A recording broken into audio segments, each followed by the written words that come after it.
I know that for many of you, you're watching this video for a plethora of different reasons, so I just want you to stick with me for a moment here. I've made plenty of videos with a variety of subject matter in the past, so it's understandable that even if you were a subscriber or a newcomer, why you would be confused as to what this video is about. It's a really weird time right now on YouTube, and you might not even know why, or care, or even worse, you're misinformed about what is happening. There are many dramas out there on the internet that you may be blissfully unaware of, but as of recently, there are two dramas that highlight an important aspect of being a YouTuber: accountability and responsibility. While I am of the belief that no YouTuber is responsible for their audience, for the most part, they are responsible for their own actions and the interactions between themselves and their community. This was true for Kiwiz, and it's just as true for Pyrocynical. Heck, if a fan of Kiwiz found my video about him, I'm sure the same will apply for this video. I only ask that if you're a fan of Pyro and his content, you hear me out. While Kiwiz is getting his bombardment of fair and due criticism, he's literally getting kicked out of his apartment. That's more than I was expecting, and it goes to show you just how mad people are outside of his bubble. And yet there hasn't been a big of a backlash towards Pyro, and he has yet to respond outside of his original Reddit post that starts out with, "Hey gamers." While I think we can't say he groomed Ivory, today we're going to be talking about his response and how Turkey Tom almost single-handedly turned the tide of a war with a Google Doc and a video. And Pyro's lack of responsibility being no better than Kiwiz. The tide was turned when Turkey Tom, who might I add is a talentless fraud because he isn't even a real turkey, released his Pyro video and gained a fair amount of views. However, this was only step one, as around a week later, he dropped his document, proving Pyrocynical's guilt, debunking every argument. Well, I will not read everything to you. I will read the part that tackled Pyro's response. This is mostly the beginning of the document, and if you wish to see the proof, search for the document yourself, and I'm sure you'll be able to find the links that Tom made, while seen by most as his closing argument, shutting down any and all criticism upon further inspection. The opposite can be asserted. Recently, some allegations were made public via Twitter by Ivory Ramus, someone who claims to have known Pyrocynical years ago, at which point Pyro engaged in a number of sexual conversations with minors. While being aged 19 and 20, I've already done a video about this on my channel, and you can expect another video soon. In this document, I'm going to clearly outline why everything that Ivory Ramus said in his post about Pyro is true, save for one caveat, and debunk every common counter-argument that I have seen for the validity of the messages, as well as the validity of Ivory's claims. On December 3rd, Ivory messaged me on Twitter to give me some more information. He alleged that he had found some old Discord messages with Pyrocynical's current girlfriend, Ida, who originally messaged Ivory to victim blame him and say that what happened wasn't that bad. Yo, he was like 18/19 when that happened. Age difference wasn't that bad, and I know you were talking about how you fucked in your mom's living room and such with both him and me, like you were clearly mature enough to say, "Nah man, I'm not into that stuff." It really isn't obvious at all, Ivory. There's no ill intent in what happened, and you know that. To prove that these messages were real, Ivory even clicked on Ida's account at the end of the video. Ivory sent me some very incriminating messages between him and Ida, where she clearly acknowledges his age. Here's one point in these messages when Ivory is sent an image from the deleted user of her and Pyrocynical in a hotel room together. Doing a reverse image search for this will give you no results. Ivory lied about his age. Many have been under the impression that Ivory lied about his age, and that is why Pyrocynical declined to talk to him. After all, if he was under the impression that Ivory was older, then how could he be at fault? The most common misconception about this comes from Pyrocynical himself. Quote, He never once disclosed the fact that he was 15 at the time these exchanges commenced, rather. He never once disclosed these exchanges commenced. Again, there are multiple things that discount this claim from Pyrocynical, both from the DMs between Ivory and Pyrocynical, and in the DMs between Ivory and Pyrocynical's girlfriend. The original post: 16-year-old singer and producer boy named Ivory, profile pic by insert username Gang Discord. Oh yeah, also, if you ever make a private account, you should call it Private Cynical.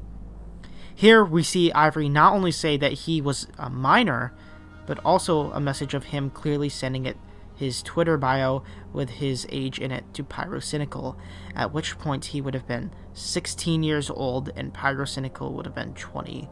In the newer leaked messages between Ivory and Ida, we can see her acknowledge the fact that he is 15 years old, showing that he wasn't lying to her about his age. Ivory says that Pyro is talking about more real stuff.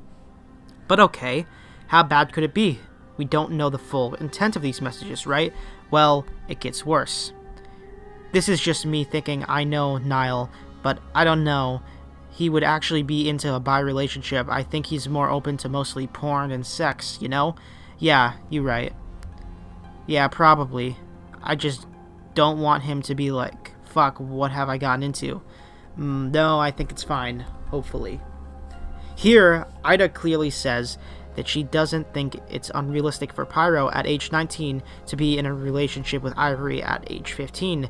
They both clearly acknowledged Ivory's age just minutes ago in these messages, so for Pyro to not know Ivory's age, 5 conditions need to be met. 1. Pyrocynical never saw the initial DM from Ivory saying he was a minor. 2. Pyrocynical never saw the DM where Ivory sent him his Twitter profile, clearly stating his age. 3. Pyrocynical, who at the time was expressing interest in Ivory and being in a relationship with him at the time, which was corroborated by Pyrocynical's at the time soon-to-be girlfriend, still never knew Ivory's age, an age that with Ida clearly acknowledged, and an age which she thought would not dissuade him from being in a relationship with Ivory. 4. Pyrocynical never saw any of the tweets of Ivory explicitly saying that he was 15 years old. On an account Pyro followed and interacted with regularly. 5. Somehow, Ivory never ever mentioned his age, and no one else mentioned his age in the presence of Pyrocynical, outside of all of these clear instances, even once. A little ridiculous light, I regress my case. And that is all I want to read from the document. The long and short of this story is that Pyro lied. I don't get any enjoyment from telling you this, but it's the truth. Unless Ivory is a master manipulator, one of a kind, or Pyro is an idiot, but then again, he's British, so we would already know that. Pyro's response was pathetically misguided at best, or maliciously crafted at worst. While Kiwi's crime was ultimately greater, both him and Pyro's responses are some of the most unremorseful apologies I've seen. And that's counting Pokimane, because at least she didn't do what she did to a minor. Pyro and Kiwiz also share another common point. Neither of them accepted responsibility for their actions. They lied, manipulated, and exploited young members of their audience. While they may never face the full consequences of their actions with the law, they have been set to face a trial in the court of public opinion. While I think it's safe to say that it's game set and matched for Kiwiz overall, we have to wait until Pyro fully responds before we can damn him completely. However, I think the stage has already been set for a catastrophic fall. A fall that will torch the self-proclaimed Pyro's dream career. And all it took was adding some more fuel to the fire. Ultimately, Pyro could feasibly disprove all of this if a miracle were to happen, but it's looking more and more like Pyro committed a serious lapse in judgment at the very best, and at the very worst, he tried to get himself off with a underage fan. And that is a very serious matter, and I think that we need to have a conversation about this for everybody's sake, really.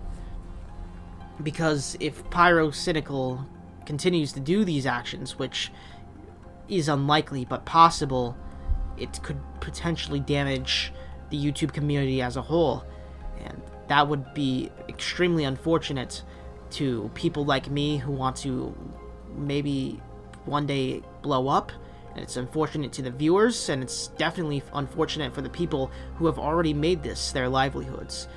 Rule changes on YouTube are notorious for being overdramatic and ultimately more harm than good.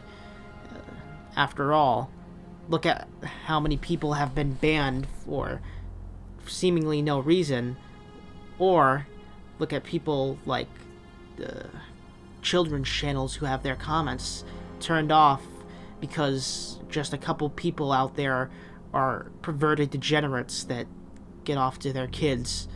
It is extremely unfortunate. However, something must be done by the community itself, as the community is a lot better at policing YouTube than YouTube itself, which is, needless to say, a sad state of affairs.